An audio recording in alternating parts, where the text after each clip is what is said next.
আহি থকা যি নিৰ্বাচন অসম এছেম্বলিৰ যি নিৰ্বাচন এই নিৰ্বাচনটো UPPL দলে আমি গুৰুত্ব সহকাৰে লৈছোঁ। ইয়াৰ মূল কাৰণটো হৈছে যে এই নিৰ্বাচনে বড়োলেণ্ডবাসী অসমবাসীক ডাঙৰ এটা সুযোগ দিছে বিগত সময়ত যিখিনি সমস্যা হিচাপে ৰৈ গ'ল অনাগত দিনত এই সমস্যাবিলাক সমাধান কৰি এটা সুস্থ সমাজ গঢ়াৰ কাৰণে এটা উন্নত অঞ্চল গঢ়াৰ কাৰণে আমাৰ অঞ্চলৰ বিভিন্ন জাতি জনগোষ্ঠীবোৰক আগবাঢ়ি লৈ যোৱাৰ কাৰণে আমি এই নিৰ্বাচনৰ দ্বাৰা এটা ডাঙৰ সুযোগ পাইছোঁ। আপোনালোক সকলোৱে জানে যে আগৰ 5টা বছৰত UPPL দলৰ নেতৃত্বত বড়োলেণ্ডত চৰকাৰ চলিছিল। সেই সময়ত এটা এলায়েন্স গভৰ্ণমেণ্ট কাউন্সিলত চলিছিল আৰু যোৱা 5টা বছৰ অসমত UPPLৰ লগত এলায়েন্স কৰি অসমত চৰকাৰ চলিছিল। সেই সময়ত UPPL দলৰ তৰফৰ পৰা 2020 চনত হৈ যোৱা যি BTR চুক্তি শান্তি চুক্তি এই শান্তি চুক্তিটো 100% ৰূপায়ণ কৰাৰ স্বাৰ্থত কিছুমান সমস্যাবিলাক UPPL দলৰ বিধায়কসকল UPPL দলৰ MP সকল UPPL দলৰ আমাৰ কাউন্সিলত থকা আমাৰ মেম্বাৰসকলে আমি কাম কৰিছিলোঁ। অধিকাংশ সময় আমি একট ইমপ্লিমেণ্টেশ্যনৰ কাৰণে আমাৰ সময়বিলাক দিয়া হৈছিলে। তথাপিতো যিহেতু কাউন্সিলত চৰকাৰ আছে এছেম্বলিত আমাৰ বিধায়ক আৰু মন্ত্ৰী আছে UPPLৰ নীতিৰ আধাৰত আমি যিমান পাৰোঁ জনগণক সহায় কৰিবলৈ চেষ্টা কৰিছোঁ। বিশেষকৈ BTR অঞ্চলত যে 26টা জনগোষ্ঠী আছে এই 26টা জনগোষ্ঠী প্ৰথম UPPL দলেহে আমি এই লিষ্টটো আমি অথেণ্টিকেট কৰিছোঁ, আমি ওলাইছোঁ আৰু এই 26টা জনগোষ্ঠীৰ আমি মেনিফেষ্টো ওলাইছোঁ। এই 26টা জনগোষ্ঠীৰ আমি ভিজন ডকুমেণ্ট ওলাইছোঁ আৰু তাত আমি দেখিবলৈ পাইছোঁ স্বাধীনতাৰ 70 বছৰৰ পিছত এতিয়া স্বাধীনতাৰ 78 বছৰ চলি আছে যে বিভিন্ন ক্ষুদ্ৰ ক্ষুদ্ৰ জনগোষ্ঠীবিলাকে আজিলৈকে সামাজিক অৰ্থনৈতিক শিক্ষা আৰু ৰাজনৈতিকভাৱে বহুতে ন্যায় পাবলৈ সক্ষম হোৱা নাই। UPPL দলৰ তৰফৰ পৰা সেই জনগোষ্ঠীবিলাকৰ কাৰণে কাম কৰাটো আমাৰ দলৰ এটা নীতি আছিলে। যোৱা 5টা বছৰত 4টা দশক ধৰি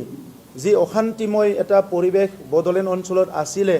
এই অশান্তিময় পৰিৱেশটো শান্তিত ৰূপান্তৰ কৰাৰ কাৰণে আমি অধিক গুৰুত্ব দিছিলোঁ। বড়োলেণ্ড অঞ্চলত যাতে শান্তি চিৰস্থায়ী হয় ইয়াৰ কাৰণে কেন্দ্ৰ চৰকাৰ ৰাজ্য চৰকাৰ আৰু আমাৰ অঞ্চলত থকা প্ৰশাসনিক যি যন্ত্ৰ আছে ইয়াৰ লগত বিভিন্ন জাতি জনগোষ্ঠীৰ জাতীয় সংগঠন সামাজিক সংগঠন ধৰ্মীয় অনুষ্ঠান সবৰ লগতো আমি 5টা বছৰত দল হিচাপে বা আগৰ যিটো কাউন্সিল চৰকাৰ হিচাপে আমি সকলৰ লগতো সিৰিয়াছ এংগেজ হৈছিলোঁ আৰু ডায়লগ প্ৰচেছত আমি তেখেতসকলৰ লগত এটা আমাৰ মাজত এটা কমিউনিকেশ্যন আমি ডেভেলপ কৰিছিলোঁ। যাৰ কাৰণে আপোনালোকে দেখিবলৈ পালে যে সেই 5টা বছৰত বড়োলেণ্ডত কোনো অশান্তি নহ'ল, কোনো ঘৰ নজ্বলিল, কোনো মৰিব লগা নহ'ল, কোনো গোষ্ঠীগত সংঘৰ্ষ কোনো ভাতৃগত সংঘৰ্ষ কোনো ধৰণৰ এনেকুৱা ঘটনা সেই 5টা বছৰত দেখিবলৈ পোৱা নাছিলে। এইটোকে এটা শান্তিৰ আধাৰ কৰি ভাৰত চৰকাৰ অসম চৰকাৰ বিভিন্ন সময়ত যেতিয়া সভা সমিতিবিলাক হৈছে মেল মিটিংবিলাক হৈছে কেন্দ্ৰীয় নেতৃত্বই আহি বড়োলেণ্ডৰ শান্তিৰ কথা কৈছে, ৰাজ্যৰ নেতৃত্বই বড়োলেণ্ডৰ শান্তিৰ কথা কৈছে আৰু সেইটো একপক্ষীয় নহয়। সেইটো বড়ো সংগ্ৰামীসকলে যেতিয়া ভাবিলে যে শান্তি আহিব লাগে আমিও উন্নয়নৰ ফালে আগবাঢ়ি যাব লাগে আমাৰ অঞ্চলটো আগবাঢ়ি যাব লাগে শান্তি চুক্তি কৰাৰ পিছত সেই পৰিৱেশ আহিল। ইনফ্ৰাষ্ট্ৰাকচাৰ ক্ষেত্ৰত আমি যিমান পাৰোঁ গেপ ফিলিং কৰিবলৈ চেষ্টা কৰিছিলোঁ। প্ৰায় 4টা দশক ধৰি 5টা দশক ধৰি আমাৰ অঞ্চলত যিহেতু ডেভেলপমেণ্ট হোৱা নাই সেই ডেভেলপমেণ্ট গেপবিলাক ফিল আপ কৰিবলৈ UPPLৰ চৰকাৰৰ সময়ত আমি চেষ্টা কৰিছিলোঁ আৰু সেই ক্ষেত্ৰত কেন্দ্ৰ আৰু ৰাজ্য চৰকাৰৰ পুঁজিবিলাক যেনেকৈ আহিব লাগে এইটো যিমান ষ্ট্ৰিমলাইন কৰিব লাগে এইটো আমি কৰিবলৈ চেষ্টা কৰিছিলোঁ আৰু সেইকাৰণে আন্তৰ্গাঁথনিৰ ক্ষেত্ৰতো বড়োলেণ্ডত যোৱা 5টা বছৰত এটা ভিজিবল চেঞ্জ আপোনালোকে দেখিবলৈ পাইছে। শিক্ষা অনুষ্ঠানবিলাকত এটা আপুনি ভিজিবল চেঞ্জ দেখিবলৈ পাইছে ৰাস্তা ঘাট দলং নিৰ্মাণৰ ক্ষেত্ৰত আপোনালোকে এটা ভিজিবল চেঞ্জ দেখিবলৈ পাইছে ইভেন ধৰ্মীয় অনুষ্ঠানবিলাকক সাংস্কৃতিক অনুষ্ঠানবিলাকতো আপোনালোকে এটা চেঞ্জ দেখিবলৈ পাইছে আমাৰ অঞ্চলত বসবাস কৰা কিছুমান ক্ষুদ্ৰ ক্ষুদ্ৰ জনগোষ্ঠীবোৰে নিজৰ ৰীতি নীতি সংস্কৃতিটো জীয়াই ৰখাৰ কাৰণে বহুত ষ্ট্ৰাগল কৰি আছিলে আমাৰ চৰকাৰ অহাৰ পিছত এই 26টা জনগোষ্ঠীৰ নিজৰ যি জাতীয় উৎসৱ নিজৰ যি জাতীয় সংস্কৃতি এইবিলাক ৰক্ষণাবেক্ষণ কৰাৰ কাৰণে আমি চৰকাৰে ডাইৰেক্টলি তেখেতসকলক সহায় কৰিছিলোঁ আৰু সেই কাৰণে আজি বড়োলেণ্ডৰ অন্তত প্ৰত্যেকটো জনগোষ্ঠীয়ে সপোন দেখা আৰম্ভ কৰিছে এটা বিশ্বাস ঘূৰাই পাইছে যে আমি যদি অলপ আগবাঢ়ি যাওঁ ৰাজনীতিকভাৱে সচেতন হওঁ যে আমাৰো জনগোষ্ঠীটো সদায় জীয়াই থাকিব আমাৰ পৰিচয় অস্তিত্ব ভাষা সংস্কৃতি জীয়াই থাকিব এই বিশ্বাস আজি জনগোষ্ঠীৰ মাজত বড়োলেণ্ড অঞ্চলত ঘূৰি আহিছে আৰু ইয়াৰ কাৰণে এইটোৱে আমি কৈছোঁ UPPL মডেলৰ ৰাজনীতি এতিয়া আমাৰ যি ইস্তাহাৰ এই ইস্তাহাৰত আমি এগ্ৰিকালচাৰৰ পৰা লৈ ওমেনৰ পৰা লৈ যে আমি জিকি যোৱাৰ পিছত আহি থকা যি 16তম যি এছেম্বলি হ'ব লগা আছে তাত আমাৰ দলৰ পৰা চৰ্ত থাকিব আমি এতিয়া অকলে নিৰ্বাচনত অৱতীৰ্ণ হৈছোঁ বড়োলেণ্ড অঞ্চলত প্ৰথম আমি অসমত হয়তো আঞ্চলিক দল যি দলে কাৰো লগত এলায়েন্স নকৰাকৈ আমি নিৰ্বাচন এইবাৰ ওলাইছোঁ এই নিৰ্বাচনত আমি ডাঙৰ এটা মেছেজ দিছোঁ যে ৰাষ্ট্ৰীয় দল হওক আঞ্চলিক দল হওক যে যোনে নহওক কিয় যে নিজৰ নিজৰ এজেণ্ডাটো ক্লিয়াৰ কৰিব লাগে আৰু যাৰ এজেণ্ডাটো ভাল যাৰ অবজেক্টিভটো ভাল তাক ৰাইজে ভোট দিব ৰাইজে সমৰ্থন দিব ৰাইজে মেণ্ডেট দিব এই কথাটো আমি প্ৰমাণ কৰিবলৈ ওলাইছোঁ যোৱা BTC ইলেকশ্যন বেয়া হোৱাৰ পিছত আমি কণ্টিনিউ আমাৰ সচেতন মহলৰ লগত বুদ্ধিজীৱীৰ লগত আমাৰ সমৰ্থকসকলৰ লগত আমি আলোচনা কৰিছোঁ তাত এটা কনসেনসাস অপিনিয়ন আহিছে যে আমি আমাৰ UPPL দলে অকলে কন্টেস্ট কৰিব লাগিব মই আপোনালোকক ক'বলৈ পাই খুশি হৈছোঁ যিদিনা আমি ঘোষণা কৰিলোঁ যে 15টা সিটত আমি কন্টেস্ট কৰিম আৰু বাহিৰতো কিছুমান সিটত আমি কন্টেস্ট কৰিম সেই সময়ৰ পৰা আমাৰ ৰাইজে উৎফুল্লিত হৈছে আমাৰ সমৰ্থকসকলে উৎফুল্লিত হৈছে আমাৰ দলৰ কাৰ্যকৰ্তা কৰ্মকৰ্তাসকলে উৎফুল্লিত হৈছে আৰু আমি 15টা সমষ্টিত নিৰ্বাচন প্ৰচাৰ চলাই আছোঁ আৰু আমি এইবাৰ অকলে নিৰ্বাচন কৰিবলৈ আমি সাহস কৰিছোঁ যে এটা লিগেসি এটা এক্সাম্পল আমি সেট কৰিবলৈ বিচাৰিছোঁ যে ৰাজনীতিক ক্ষমতাটো ডাঙৰ কথা নহয় ৰাজনীতিত সমাজখন আগুৱাই নিয়া সমাজৰ সমস্যা জাতিৰ সমস্যা সমাধান কৰাটো সবচে প্ৰায়োৰিটি এই কথাটো আমি এতিয়া প্ৰমাণ কৰি দেখালোঁ যোৱা 5 বছৰত আমি বহুত চৰ্ত ৰাখি চৰকাৰত সামিল হোৱা নাছিলোঁ কাৰণ একট এটা আছিলে এই একট ইমপ্লিমেন্টেশনৰ কথা আছিলে এইবাৰ আমি আমাৰ যি 15টা সমষ্টি আৰু বাহিৰৰ 3টা সমষ্টি এই সমষ্টিত আমাৰ প্ৰচাৰ অভিযান চলাই আছে আজি 2 তাৰিখ সকলো কথা কোৱাৰ কাৰণে অলপ সময় লাগিব কিন্তু আজিৰ সময়ত UPPLৰ প্ৰচাৰত আমাৰ মন্ত্ৰী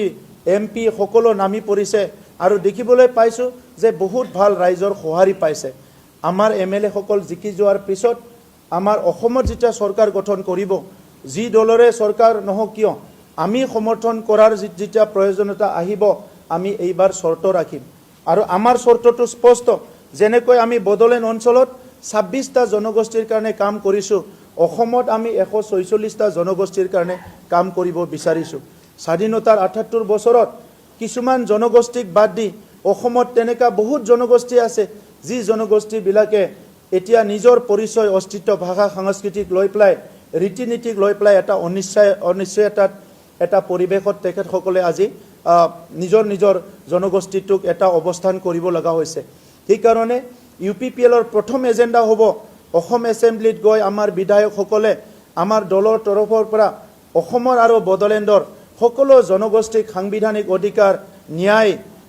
সাংস্কৃতিক অধিকাৰ সামাজিক অধিকাৰ শিক্ষাৰ অধিকাৰ সকলো ধৰণৰ সাংবিধানিক অধিকাৰ প্ৰদান কৰিব লাগে সেই জনগোষ্ঠীবিলাকক জীয়াই থকাৰ কাৰণে যিখিনি সাপোৰ্ট লাগে সেই জনগোষ্ঠীবিলাকক নিজৰ পৰিচয় অস্তিত্ব লৈ জীয়াই থকাৰ কাৰণে যিখিনি পেট্ৰনাইজ লাগে সেইটো নেক্সট অসমত হ'ব লগা গভৰ্ণমেণ্টে দিব লাগিব আৰু সেই চৰ্ত আমাৰ প্ৰথম চৰ্ত নিবনুৱা সমস্যা সমাধান কৰাৰ নামত যিখিনি চাকৰি দিছে এই চাকৰিটো যথেষ্ট নহয় ইয়াৰ বাহিৰেও অসমত 30-40 লাখ নিবনুৱা আছে এই নিবনুৱা সমস্যা সমাধান কৰাৰ কাৰণে এগ্ৰি এণ্ড এলাইড সেক্টৰত এণ্টাৰপ্ৰিনাৰশ্বিপ লাইনত বিভিন্ন সেক্টৰত বহুতখিনি স্কোপ আছে এই স্কোপখিনি এক্সপ্লোৰ কৰা হোৱা নাই এই স্কোপখিনি এক্সপ্লোৰ নকৰাৰ কাৰণে বহুত আমাৰ অসমৰ যুৱ যুৱতীসকলৰ বাহিৰ ৰাজ্যত গৈ পেলাই বিদেশত গৈ পেলাই তেখেতসকলে মজুৰি কৰিব লগা হৈছে গতিকে চৰকাৰী নীতিটো ঠিক কৰিলে এই সকলক নিজৰ আত্মসন্মান লৈ নিজৰ স্বাভিমান লৈ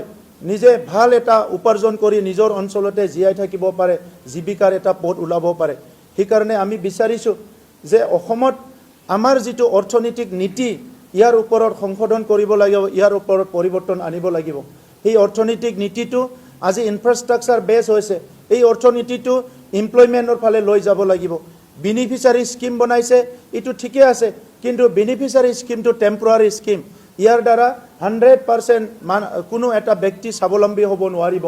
আমি বিচাৰিছোঁ যে নিবনুৱাসকলে দৰিদ্ৰ সীমাৰেখাৰ তলৰ যিসকল পৰিয়াল আছে তেখেতসকলে অৰ্থনৈতিকভাৱে স্বাৱলম্বী হ'ব লাগিব সেইকাৰণে UPPLৰ নীতিত আমি কিছুমান টেম্পৰাৰী স্কিমবিলাক ফ্লেগশ্বিপ স্কিমলৈ ৰূপান্তৰ কৰাৰ কাৰণে কথা কম আৰু কিছুমান স্কিম আছে যিবিলাক বেনিফিচিয়াৰী স্কিম কিন্তু সেই স্কিমবিলাক অলপ পাৰ্মানেণ্ট নেচাৰৰ কৰি পেলাই যাহাতে আমাৰ ৰাইজক স্বাৱলম্বী কৰিব পাৰে অৰ্থনীতিক ইয়াৰ কাৰণে আমি কাম কৰিম শিক্ষাৰ ক্ষেত্ৰত বড়োলেণ্ড অঞ্চলে হওক বা অসমত বিভিন্ন প্ৰান্তত আজিও হায়াৰ এডুকেশ্যনৰ ইনষ্টিটিউশ্যনৰ বহুত অভাৱ আছে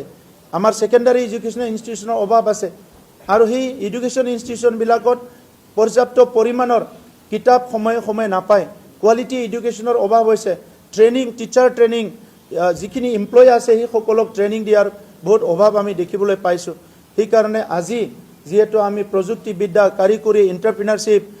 বিভিন্ন লাইনত আজি কাম কৰি আছে সেই ক্ষেত্ৰত আমি আমাৰ আহি থকা প্ৰজন্মক সহায় কৰাৰ কাৰণে আমি চিন্তা কৰিছোঁ আজিৰ সময়ত অসমত আৰু বড়োলেণ্ডত যি মাটি বাৰীৰ সমস্যাৰ কথা উল্লেখ হৈ আছে স্বাধীনতাৰ ৭৮ বছৰলৈকে খিলঞ্জীয়া মানুহ নেটিভ পিপল ভূমিপুত্ৰসকলে ভূমিৰ সমস্যাত আজিও ভুগি থাকিব লগাটো দুখৰ কথা হৈছে সেইকাৰণে UPPL দলে যেনেকৈ 5টা বছৰত বড়োলেণ্ডত চৰকাৰ চলাই থকা সময়ত আমি ভূমিৰ সমস্যা সমাধান কৰিছোঁ অসমতো আমি খিলঞ্জীয়া মানুহৰ ভূমিৰ সমস্যা 100% সমাধান হোৱাটো আমি বিচাৰোঁ এনেকা কৰি বিভিন্ন ইস্যুৰ ওপৰত বিভিন্ন বিষয়ৰ ওপৰত আমাৰ মেনিফেষ্টোটো আমি ওলাইছোঁ মূলতঃ আমি বিচাৰিছোঁ যে আজি বড়োলেণ্ড আৰু অসম সদায় শান্তি হৈ থাকিব লাগে সবে নিৰাপত্তা পাব লাগে আৰু গণতন্ত্ৰ কেতিয়াও হত্যা হ'ব নালাগে মই আপোনালোকক এই মেনিফেষ্টোটো আমি অৰ্পণ কৰিম আৰু আশা ৰাখিছোঁ যে আগন্তুক নিৰ্বাচনত বড়োলেণ্ডবাসী ৰাইজে ইতিমধ্যে সিদ্ধান্ত লৈছে আমাৰ UPPL দলক সমৰ্থন কৰিবলৈ মই যোৱা 5টা বছৰত আমাক বিশ্বাস আৰু আস্থাত লোৱাৰ কাৰণে 26টা জনগোষ্ঠীৰ জ্যেষ্ঠসকল মাসকল আমাৰ ভাই ভনীসকল দাদা ভাইসকল সকলো শ্ৰেণীৰ লোকক মই ধন্যবাদ জনাইছোঁ আৰু আহি থকা নিৰ্বাচনত আমাৰ UPPL দলক জয়যুক্ত কৰি আমাৰ যি 15টা BTCৰ ভিতৰত আৰু 3টা বাহিৰত আমাৰ সকলো প্ৰাৰ্থীক জয়যুক্ত কৰাই আমি যাতে এটা সুস্থ ৰাজনীতি বাতাবৰণ আনিব পাৰোঁ মূল্যবোধৰ ৰাজনীতি কৰিব পাৰোঁ অসমৰ ৰাজনীতিত আৰু বড়োলেণ্ডৰ ৰাজনীতিক এটা পৰিৱৰ্তন আনিব পাৰোঁ এই কথাকে মই অনুৰোধ কৰি আজি আমাৰ যি মেনিফেষ্টো ৰিলিজ কৰা প্ৰগ্ৰামত মোৰ বক্তব্য সামৰিছোঁ ধন্যবাদ